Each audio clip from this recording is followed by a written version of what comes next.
think it was on November the 30th, we went to an oil refinery area that was someplace north of Munich. There was a tremendous flak barrage right over the target area. It looked like a black cumulonimbus cloud. And those B-17s would fly in it, and you would see them coming out of the bottom, spinning, burning, breaking up. You look out at 7, 8 miles away, or 10, and you see the flashlight. 25,000 rounds were fired. We were just determined. Our determination was greater than the force we were fighting. I lost a close friend that had been through basic training with me. He was a runner for the company, and a runner goes in between to carry messages back and forth. And he would contact me with the radio every night, and I'd see him go by and talk with him, and then I missed him. And one of the boys told me that the foxhole he had jumped in had a direct hit, so I lost him there. And I was on the stretcher on the snow, in the snow outside of a tent, and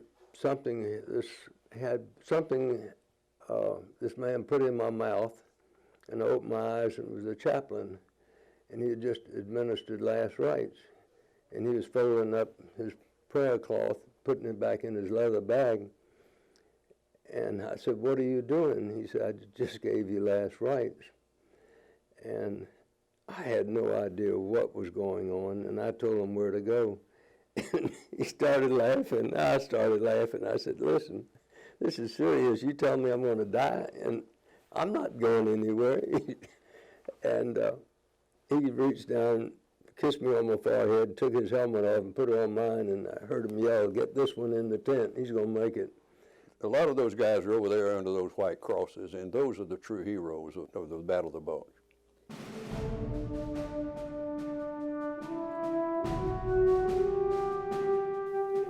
They were the heart of America, among the best of what would become known as the greatest generation.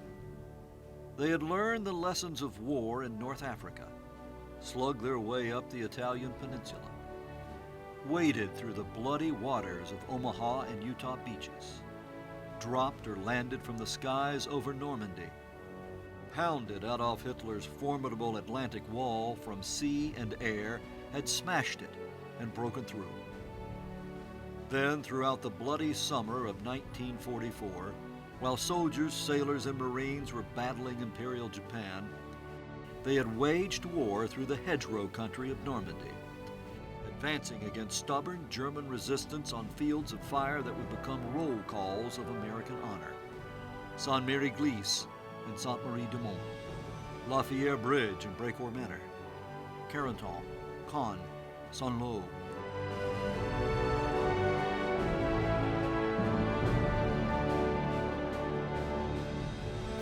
Then came the breakout in Normandy, and they raced across France, liberated Paris, and prepared to fight their way across Nazi Germany.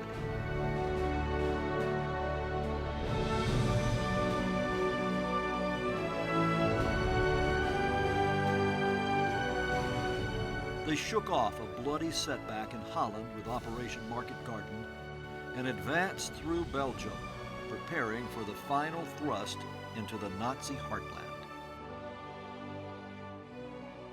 In late 1944, American troops in World War II's European theater sensed that the end was near, and they were ready to complete the job and get home. They just wanted to get it over with and go home. But I knew we couldn't get home until we defeated the Germans. American air power had successfully claimed control of the skies of Europe, but at a heavy cost in American men and machines. But all the Allied advances and success would be tested to the limit in December of 1944 at what would become the bloodiest American engagement in World War II, the Battle of the Bulge.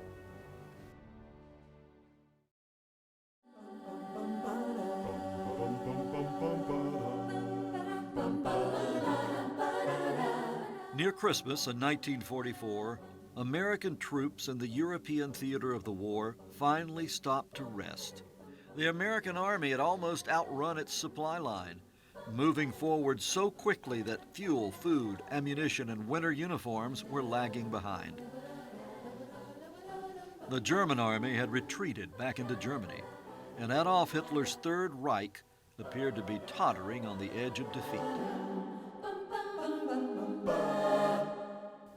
It was time for the GIs to catch their breath, to enjoy some well-earned rest and recreation, maybe even enjoy a fleeting moment of Christmas cheer.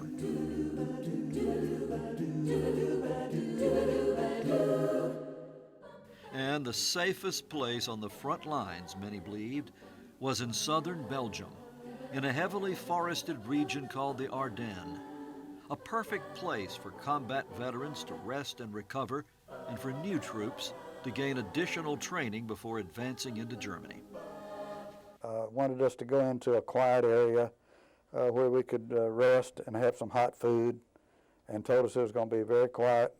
The preparations, I think, the long run was that things had gone so well through France, they really thought the war was going to be over pretty soon. Unknown to Allied planners, however, it was here in the Belgian Ardennes that Hitler was massing a mighty strike force to unleash the most powerful counterattack Germany had launched in the war. Its objective was here, Belgium's Meuse River. If the German counterattack could make it across the Meuse, open country on the other side might enable German forces to rapidly advance and seize the key Belgian port of Antwerp, stop the Allied advance, drive a wedge between American and British forces, and perhaps defeat each separately. Today, the Ardennes region of Belgium is a picturesque area of pastoral fields, rolling ridges, lush, dense forest, sprawling cattle pastures, and scenic tree-lined roads. In December of 1944, its pastoral appearance was deceptive, as Hitler massed 3 German armies for his Ardennes offensive, which would strike unsuspecting American forces on a 70-mile-long front. The Germans had drawn a lot of stuff from the Russian front, see? And of course, our people didn't know about that. And that we're hearing all this noise, something big, we believe, is beginning to happen. And they kept telling us, well, they may have a few tanks over there, but that's going to be about all. The rear echelon was so anxious for this thing to be over with so that they could have their Christmas parties and whatnot. They just were not listening to the guys on the front. Now, they had plenty of warning. While one army would advance into Luxembourg to protect the German southern flank from American forces there, 2 more German armies would race across Belgium toward the Meuse River and beyond. The German 5th Panzer Army would launch a surprise attack on American forces in the southern shoulder of the Ardennes, capture the key crossroad towns of Saint-Vit and Bastogne, then drive toward Brussels. Commanding the German 5th Panzer Army was a capable and experienced combat officer, General Haas von Manteuffel. The 6th SS Panzer Army had been selected by Hitler to surprise American forces in the northern shoulder of the Ardennes and race along key highways to the Meuse and then on to Antwerp. The 6th SS Panzer Army was composed of the infamous Nazi Schutzstaffel, or Waffen-SS, and was commanded by General Joseph Sepp Dietrich, Hitler's former bodyguard, who had risen through the ranks to Panzer Army Command.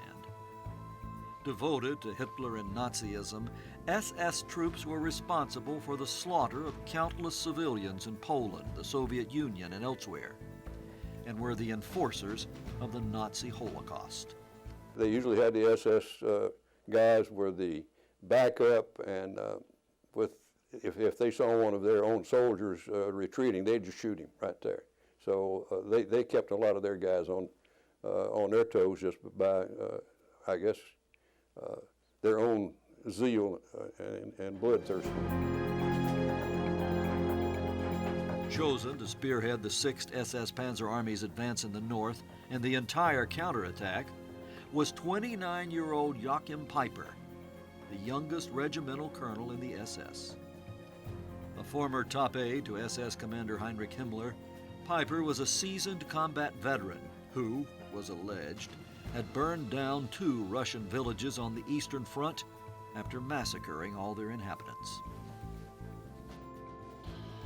In the dark forest on the German border with the Ardennes, this mammoth force of Nazi tanks, infantry, and artillery was assembled just miles from American lines, shielded from American surveillance aircraft by the snow, fog, and cloud cover of a huge winter snowstorm, which was just as the German High Command had planned. We just saw a lot of bad weather and we didn't fly. And so then again, our group didn't fly another mission until the 23rd of December. Attacking in the record cold weather was an advantage for the Germans, who were better equipped for severe winter weather and were used to fighting in it. Winter uniforms and overcoats were part of the supplies that had not caught up with American troops in the Ardennes, and 20-year-old Vernon Brantley of the 75th Infantry Division would never forget it. I guess you get somewhat numb after you're cold for a certain period of time. You get to where you don't shiver. And this is a terrible thing because that slows down your circulation too. They had a directive out though that if you got trench foot or got your feet frozen, it was court-martial offense. So the instructions were to take your boots off every night, massage your feet, and put on a clean, dry pair of socks. No one had clean, dry pair of socks. The only thing is, and if you took your boots off, your feet were so swollen you couldn't get your boots back on. We were just in regular ODs, cold as heck. We didn't have, I had a scarf. I wrapped that around me, but good, a 6-foot scarf. But a regular OD shirt. We got an overcoat the next day. They did give us overcoats. But nothing would keep us warm in that kind of weather we had.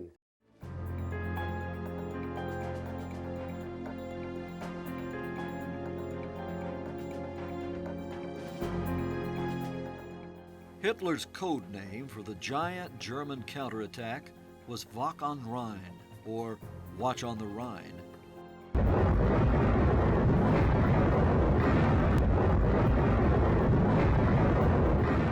Just before dawn on December 16, 1944, the attack opened with a massive 90-minute artillery barrage by more than 1,500 pieces of German artillery. They could drop a mortar shell in your back pocket, and they were good shots too.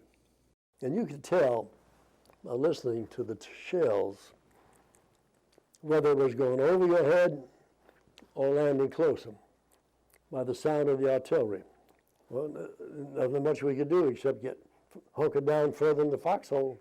Christopher Carawan was a 19-year-old soldier in the 106th Infantry Division, posted just east of the Belgian town of Saint-Vie, and the massive German artillery bombardment took him and his fellow soldiers by surprise. Things were very quiet, just all hell broke loose. We were hit with artillery for over 2 hours constantly. You couldn't stick your head out from holding it around hardly. And when it let up, we were expecting infantry to come in, which they did. Well, we repelled them and held them off. And we did that for roughly about 2 days. When the artillery barrage ended, the German ground attack surged forward on roads leading into the Ardennes from the German border, a shock-wave assault by more than 250,000 combat-seasoned German infantry, who were closely followed by 2,000 German Panzer tanks. German tanks were extremely well engineered and armed, and American troops considered any of them hard to stop. But the German counterattack at the Ardennes came with a powerful secret weapon, a mammoth new German Panzer tank called the King Tiger. Today, aging German tanks, abandoned or captured in World War II, sit as silent sentinels in town squares and crossroads throughout the Ardennes region of Belgium. In the town of La Glaise, a King Tiger tank sits as a monument outside a World War II museum, the tank's bulk and barrel still making an imposing impression. Protected by heavy, sloped armor plating, the King Tiger boasted 2 machine guns and a powerful, long-barreled, long-range 88mm cannon that was more than a match for American tanks and tank destroyers. They were big, they were wild, and they all made this horrible squeaking noise back and forth, and we were just wondering when that's coming. They were enormous. They looked much larger than ours, our Sherman tanks. They were to be respected. 2 of our tanks came up on my left to go over the hill, and by then I could see part of the other side of the hill, and I saw the German tank coming up. And I'm watching as like a referee in the middle, and they start firing, and I said, it's like a nightmare to watch this. Our men shooting right point blank at one another, and they're both going up in flames. The guys are jumping out of both tanks and screaming and yelling. Although the 7th German Army's advance in the south failed to gain traction, in the center and in the north, Nazi forces rolled out of Germany into Belgium and struck the American forward line with a mighty blow that shocked the unprepared American defenders. Many American soldiers stumbled toward the rear in retreat. Others surrendered, and those who stayed to fight found themselves trying to dig foxholes in the snow-covered, hard-frozen ground. So you start trying to dig in that ice, it was impossible. I got down maybe a foot and a half in the ice, and I could just lie on my back and put my knees over my chest.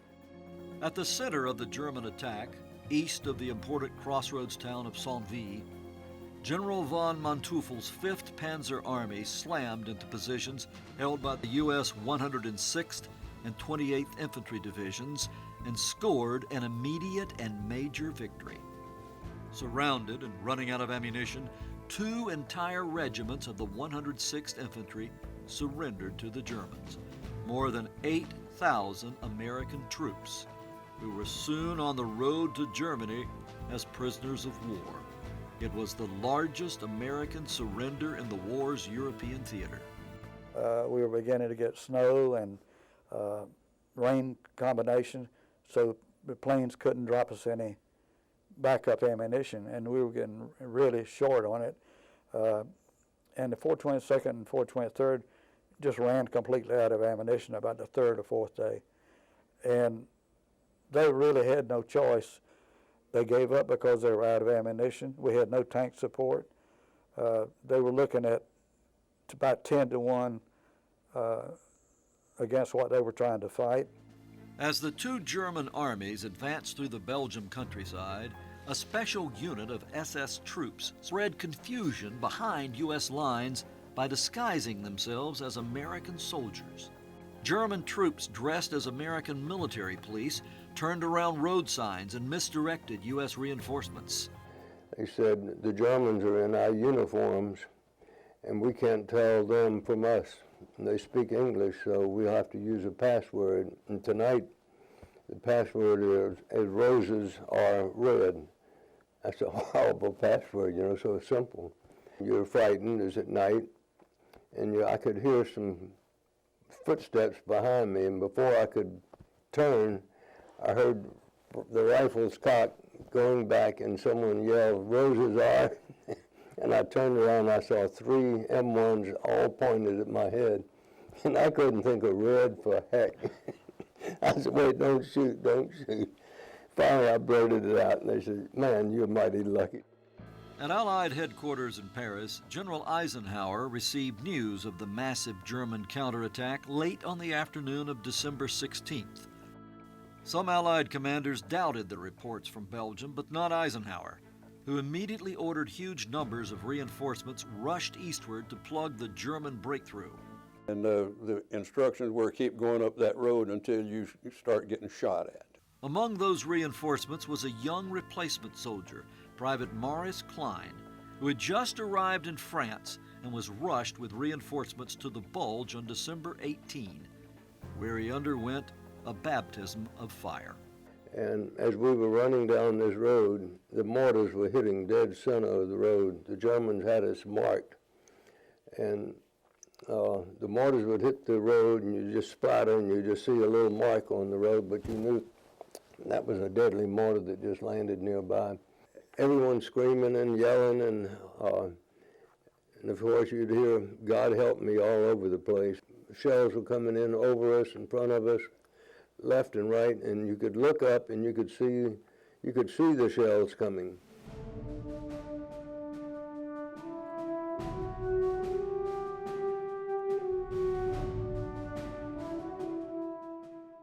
The powerful German counterattack buckled the American front line, causing a gigantic 40-mile wide bulge in the line, which gave the battle its name, the Battle of the Bulge.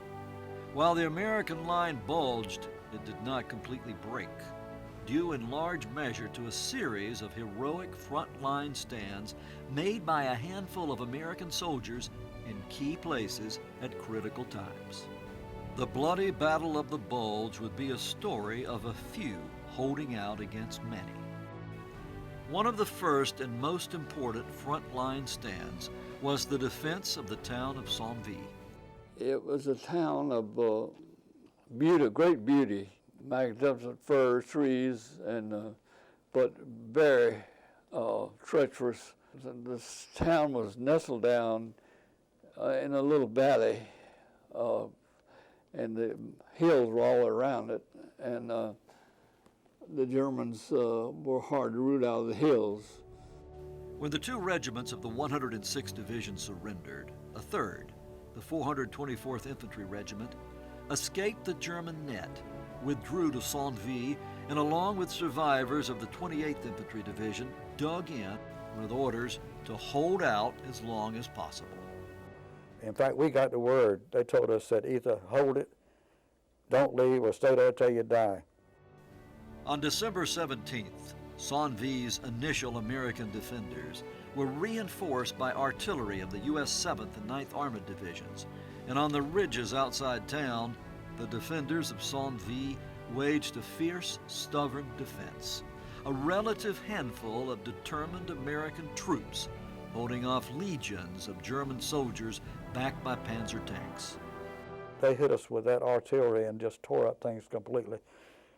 And they would back us up like one day, and then we'd go back and take back our same position the next day until our ammunition started getting low. If one fell, there would two come up in his place. We just saw just loads of infantry coming. But we did, I hate to say kill half of them, but we killed most of them. We had to. And then they started coming in with tanks, which we had no support at all, so we had to pull out then and pull back. For 4 long, bloody days, the defenders of Conway held back the German assault. Finally, on December 21st, as they were about to be surrounded, they withdrew. But they dug in west of town and fought another delaying action for 2 more days. But when you see as many tanks as we would see coming at that time, I mean, I've seen as many as 10 tanks in a row coming, and that's sort of rough when you don't have any tank support yourself. On December 23rd, the bloody and weary defenders of Conway were flanked again, and this time finally forced to retreat to the west. But they had stalled the 5th Panzer Army for almost a week, and not until December 23 were von Manteuffel's Panzer tanks again rolling westward toward Bastogne and the Meuse River. To the north, meanwhile, on the German-Belgian border, the 6th SS Panzer Army launched its attack, advancing on roads coming out of Germany. Near the village of Elsenborn, not far from the German border, troops of the U.S. 99th Infantry Division, including cooks, clerks, and truck drivers, put up such a determined resistance that the main German force in the north was forced to make a costly detour.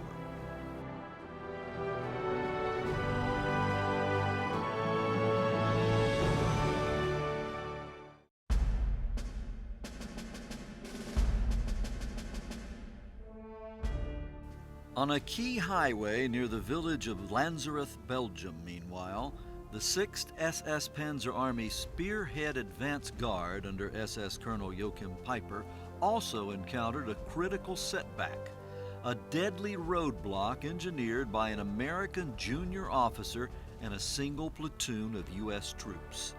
Lieutenant Lyle Buck of the 394th Infantry Regiment was a carpenter's son from St. Louis who had joined the National Guard at age 14 and was now one day from his 21st birthday. And on that Belgium road, he and a platoon of 22 GIs held off an SS battalion of 500 men for 12 hours. Eventually, German paratroopers flanked Buck's tiny band of fighters, most of whom were wounded, captured them, including Lieutenant Buck, and marched them off to prison camps in Germany. But Buck's little band of courageous American soldiers had cost the 6th SS Panzer Army's advance guard a full day. In some ways, it was a battle between the alumni of the Hitler Youth and the Boy Scouts. And the Boy Scouts wrecked the Nazi timetable.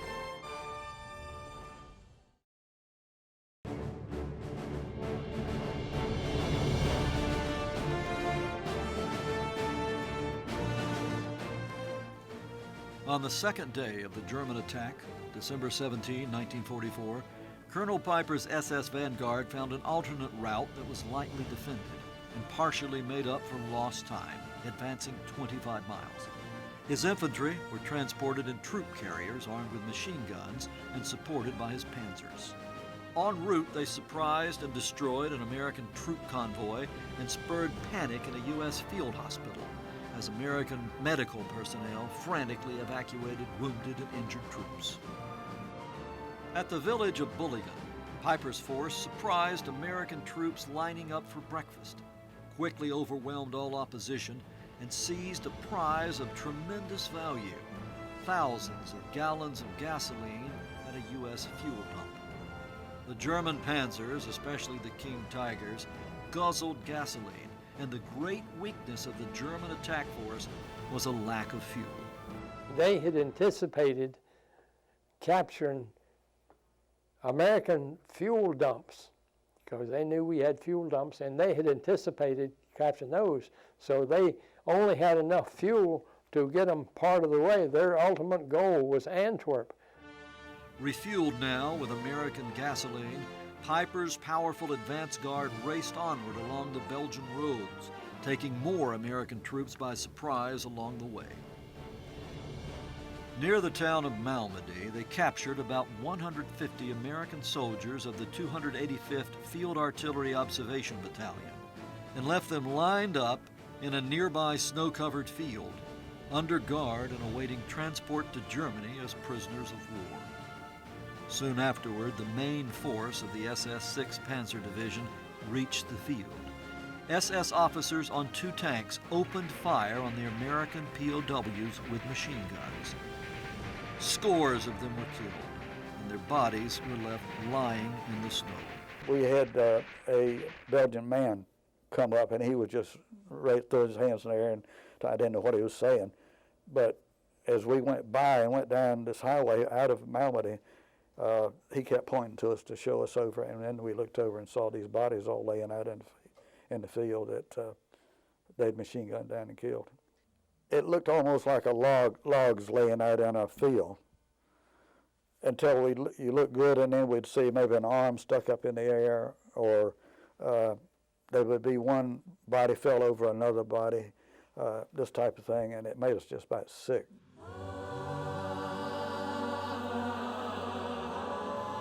Today, a roadside memorial preserves the history of the massacre and the names of 84 Americans, unarmed prisoners of war, who were gunned down by the SS in what would become known as the infamous Malmedy Massacre.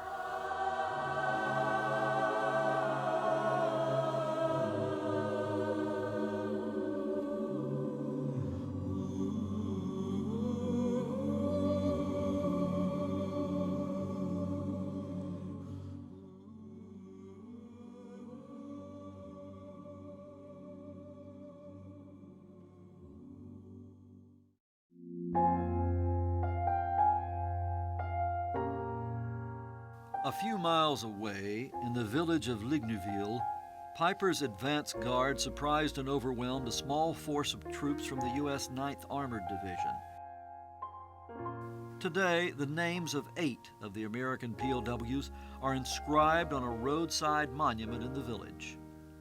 When the main force of the SS 6th Panzer Army reached Ligneville, an SS sergeant marched the 8 Americans behind the Hotel du Moulin, lined them up, and executed them one by one.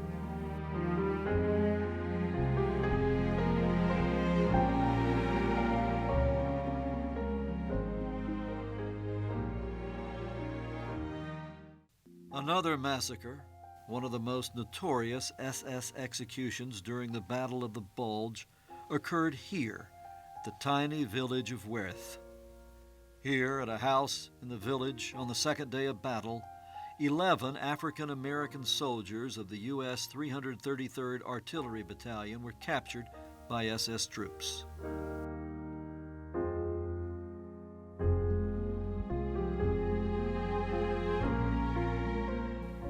The German soldiers brought them here, to a hillside outside Werth, and here all 11 American soldiers were tortured, then executed. Today, a modest memorial preserves a record of the tragedy and the memory of the ultimate sacrifice paid by 11 American artillerymen who died for their country.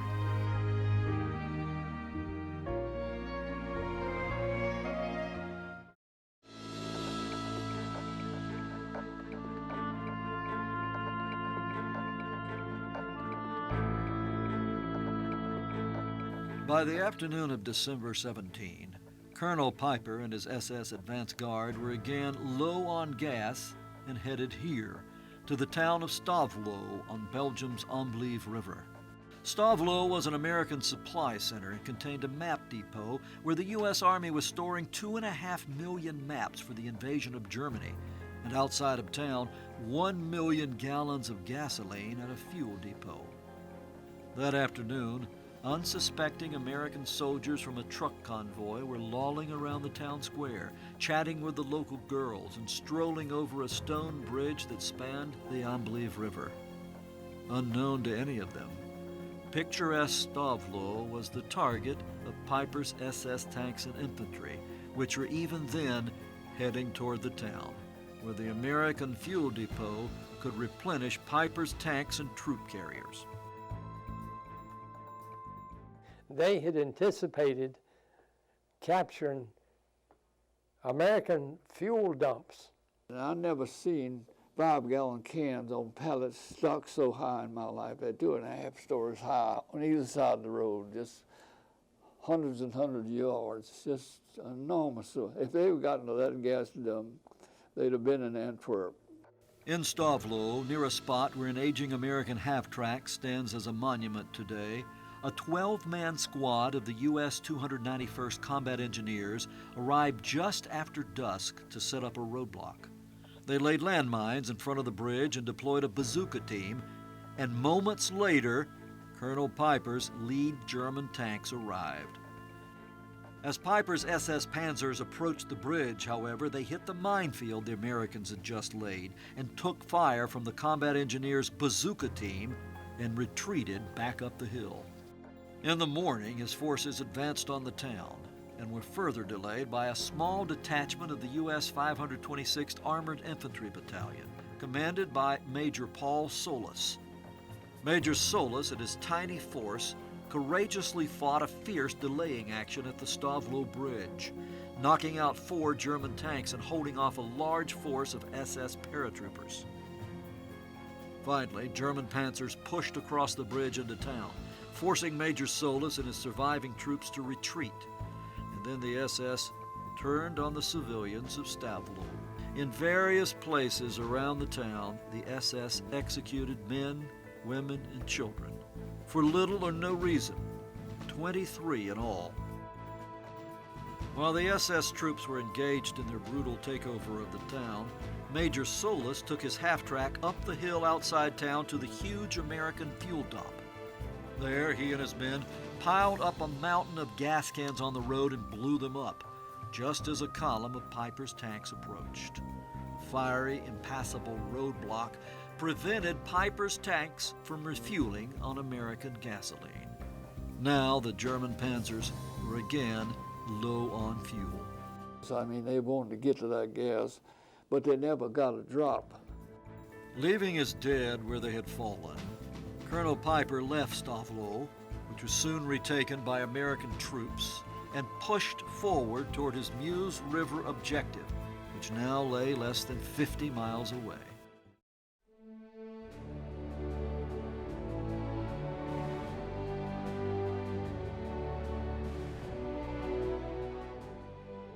On the southern shoulder of the Argonne, after General von Manteuffel's 5th Panzer Army finally smashed its way past the American defenses at Senville, its next major target was here, the vitally important Belgian crossroad town of Bastogne.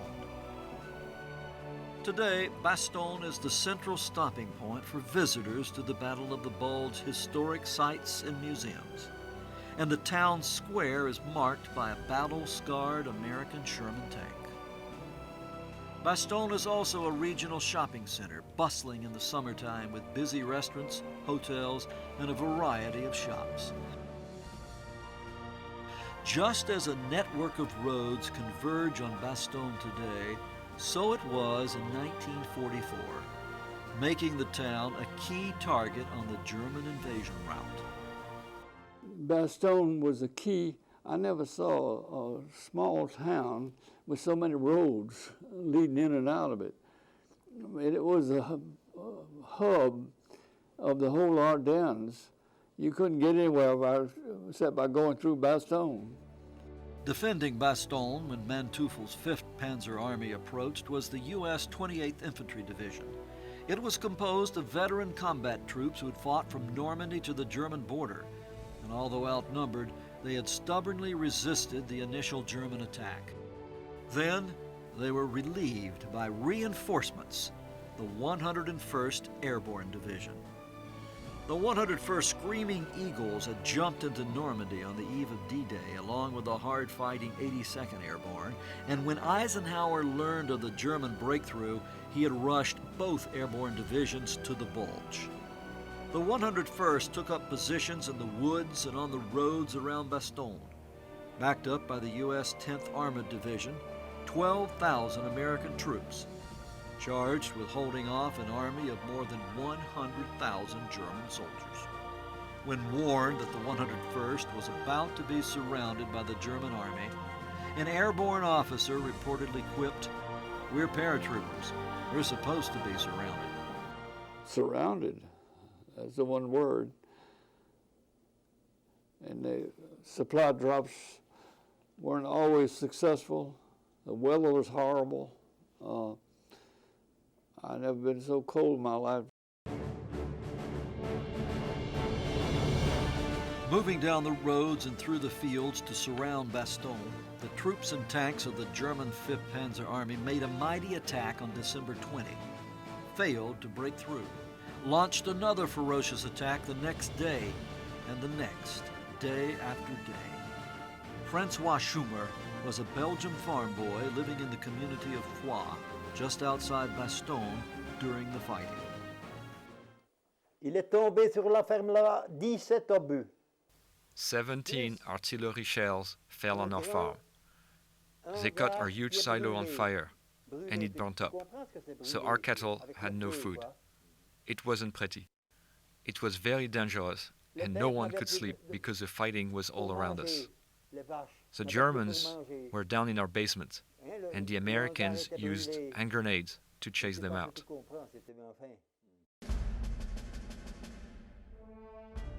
Manning a defensive perimeter outside Bastogne near a modern monument erected in their honor were paratroopers from Easy Company of the 101st 506 Parachute Infantry Regiment.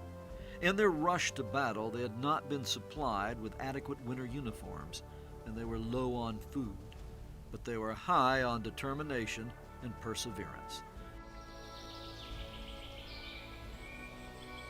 Here in these woods, the men of Easy Company were pounded by a merciless barrage of German artillery fire, searing fire from the infamous German 88mm artillery, which the enemy had learned to use with deadly perfection. Easy Company's hard-dug foxholes still mark the site where they dug in and held on against repeated attacks. Mute but lingering testimony of the struggle and sacrifices of the Screaming Eagles at Bastogne. They were outnumbered at that particular time as much as 20 to 1 because the Germans concentrated all of their equipment and men into just like a spear point. So in certain factors, it might have been 100 to 1. Commander of the 101st Airborne Troops and others at Bastogne was a 46-year-old Brigadier General, Anthony C. McAuliffe, for whom the town square in Bastogne is now named. McAuliffe had his Bastogne headquarters in the cellar of a former Belgian Army barracks, which today is maintained as a historic site and museum by the Belgian Army. Here, preserved in tribute to Bastogne's American defenders, are the officers' mess, the headquarters communications center, and General McAuliffe's command post. It was here that General McAuliffe learned of a German demand that he immediately surrender Bastogne and all its defenders, who were by now low on food, medical supplies, and ammunition. McAuliffe's simple one-word response became one of the most famous statements in American military history. Nuts, he said, to the German surrender demand. And so the 101st Airborne and the 10th Armored Division fought on, holding off German attacks day after day, including a powerful attack launched on Christmas Day.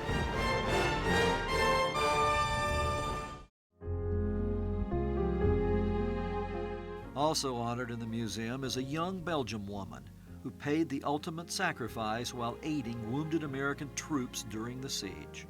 Her name was Renée Lemaire, and she was a 20-year-old Belgian nurse who volunteered to care for American wounded at a field hospital, the 10th Armored Division aid station in Bastogne.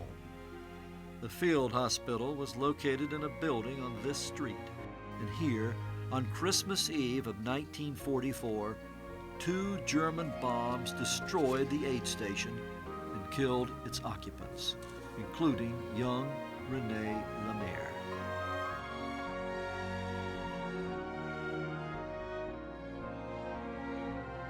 Her grave is located in a cemetery across the street from McAuliffe's headquarters. And in Belgium, she is remembered today as the Angel of Bastogne.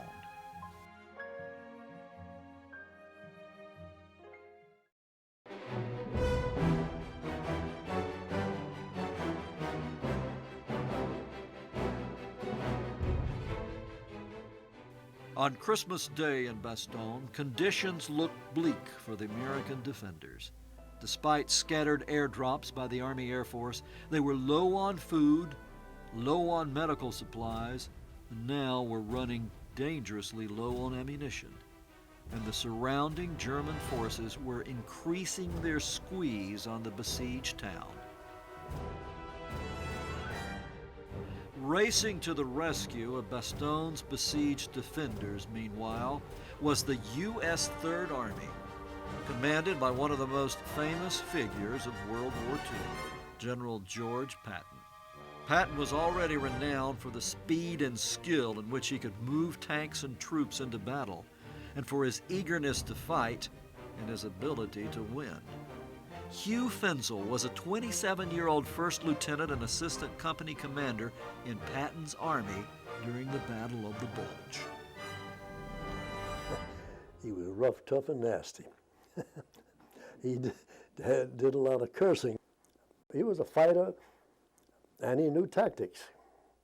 He was like you might say, that old saying, damn the torpedoes and full speed ahead. If I had to follow anybody, it'd be him. It would be him. At a headquarters conference in Paris several days earlier, General Eisenhower had asked Patton how quickly he could deploy his Third Army from his position in the South, and was surprised when Patton replied he had already put the Third Army in motion. because all the instructions they gave us when they de-trucked us in Arlon in France, corner of France and Belgium, is to march north to meet the Germans, then form a line, and then start the combat.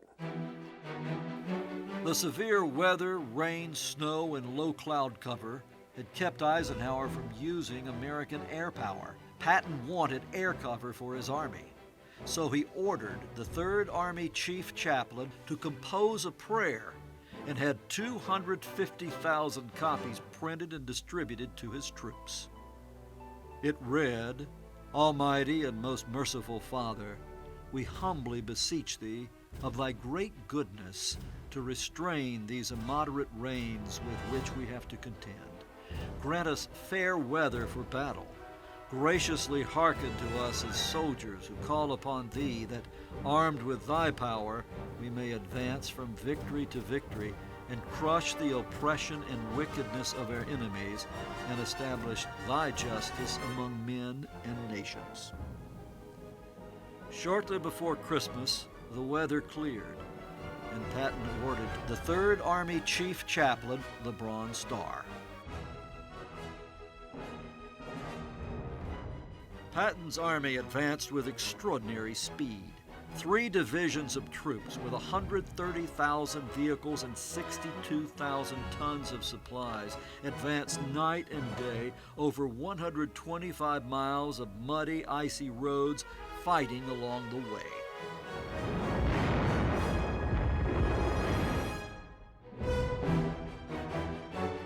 The day after Christmas, near the site of a modern-day monument to General Patton, advance units of the 3rd Army broke through German lines and reached Bastogne, rescuing and reinforcing Bastogne's defenders. They were happy to see some relief. You welcome me with open arms.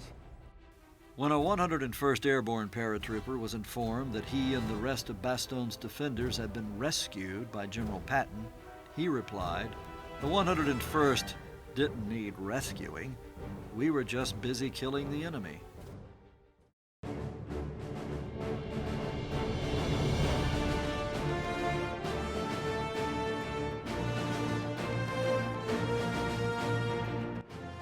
On the roads west of Bastogne, meanwhile, General von Manteuffel's 5th Panzer Army continued its race toward the Meuse River, battling American troops in town after town.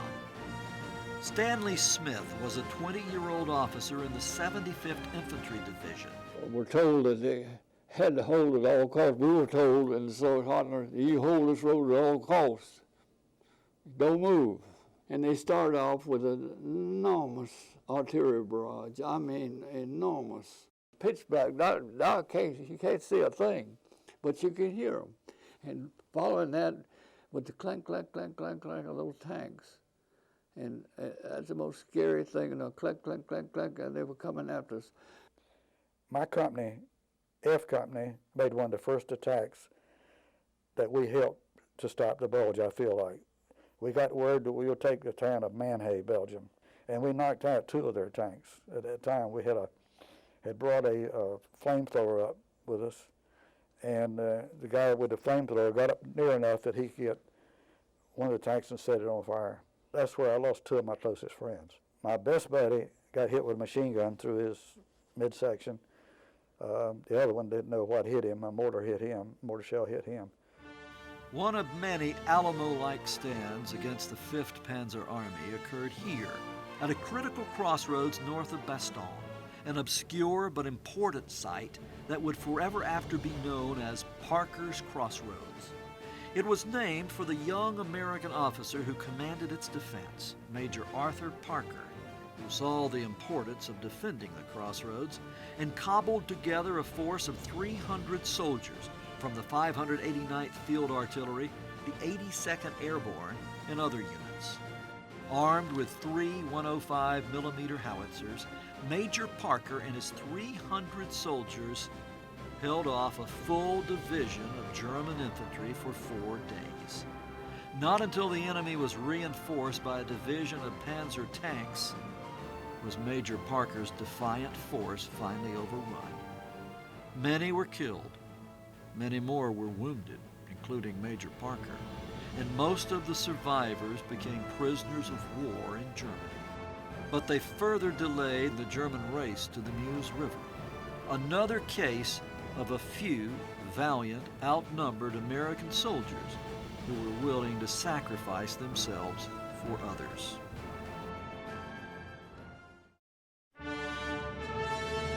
Delayed at Saint-Vit, Bastogne, Parker's Crossroads, and elsewhere, General von Manteuffel's 5th Panzer Army fell far behind schedule, and when the weather cleared over the southern shoulder of the Ardennes, von Manteuffel's army was pounded and depleted by the U.S. Army Air Force, and most of it never reached its Meuse River objective, much less Antwerp. Now, the air support really is what helped us to turn it, I think, as much as anything. The Meuse River was reached only by the advance guard units of the 5th Panzer Army. And there, they were hit by a rain of artillery fire from American and British tanks and artillery, and never crossed the river.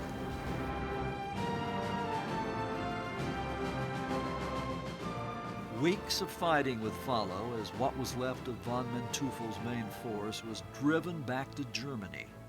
But the German advance across the southern shoulder of the Ardennes was finally stopped dead at the Meuse.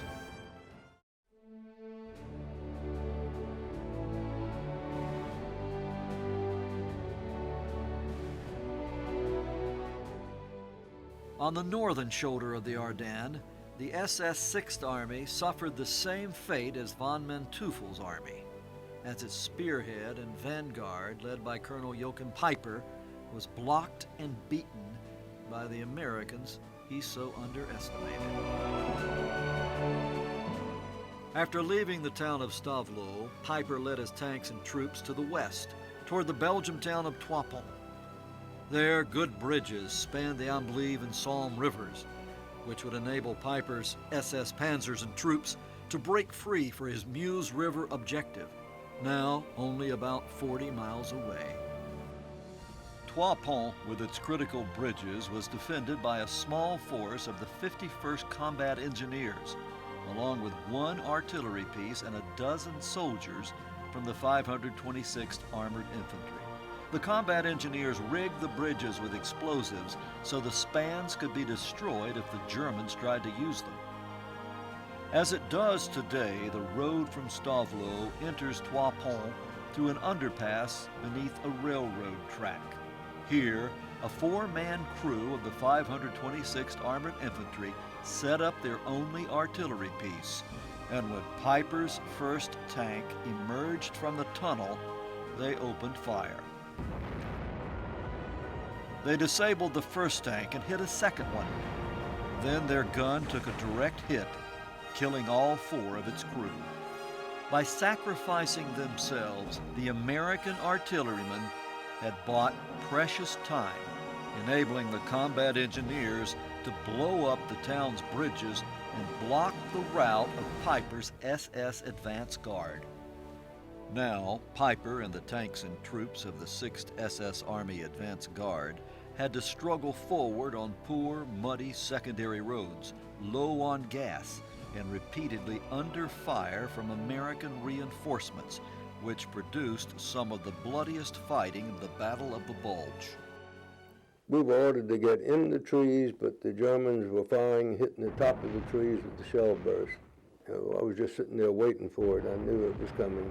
Pulled my helmet down and put my head on my right shoulder, and just as soon as I did that, the shell hit, and the piece came right in between got one leg and the other leg, part of the shoulder. A moment later, I hear Germans, and the Germans were all around us talking. I looked like I was dead. They were standing right there, smoking, talking in German, and someone would yell, "God help me, help me." They'd go over there with a burp gun, and I'd hear, and they'd put them out of their misery. Anyone that was yelling, they killed. After repeated detours and delays, Peiper and his spearhead force of SS tanks and troops wound up here in the village of La Glaise, Their King Tiger tanks were now out of fuel, sitting idle and trapped by American forces. And now, American artillery pounded La Glaise day and night, inflicting increasing casualties among Piper's troops as American forces from the 82nd Airborne and 119th Infantry encircled the village and closed in.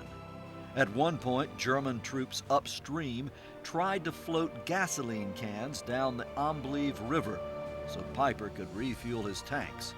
But even that last-ditch attempt failed.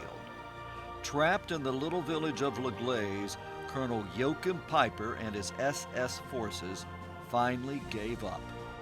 On December 23, 1944, Piper ordered his troops to climb out of their tanks, and they marched away toward Germany.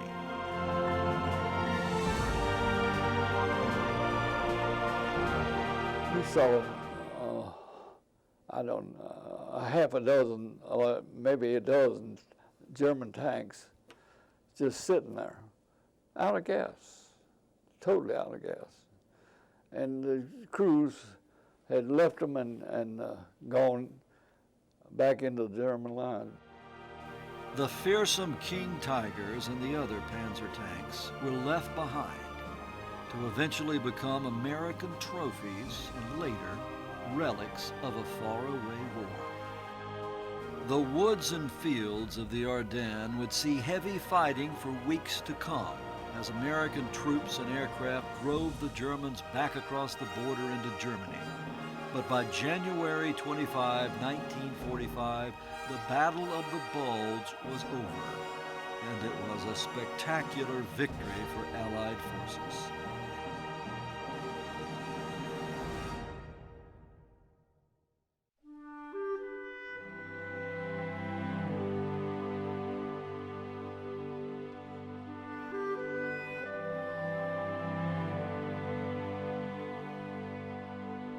More Americans were wounded, captured, or killed at the Battle of the Bulge than in any other engagement of World War II, more than 80,000, including 19,000 dead.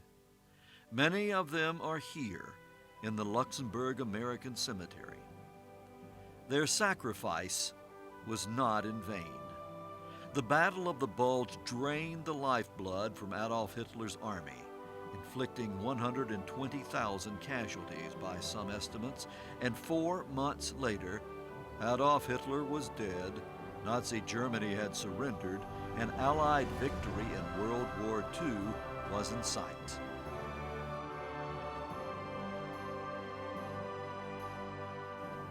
The white stones in the cemetery stand today as a lasting tribute to the American soldier at the Battle of the Bulge, where the tide was turned in repeated encounters by the valor of a few willing to sacrifice all for others. That extraordinary American courage and sacrifice would preserve the lives and liberties of generations of Americans yet unborn, and would become the lasting legacy of the Battle of the Bulge, a season of valor.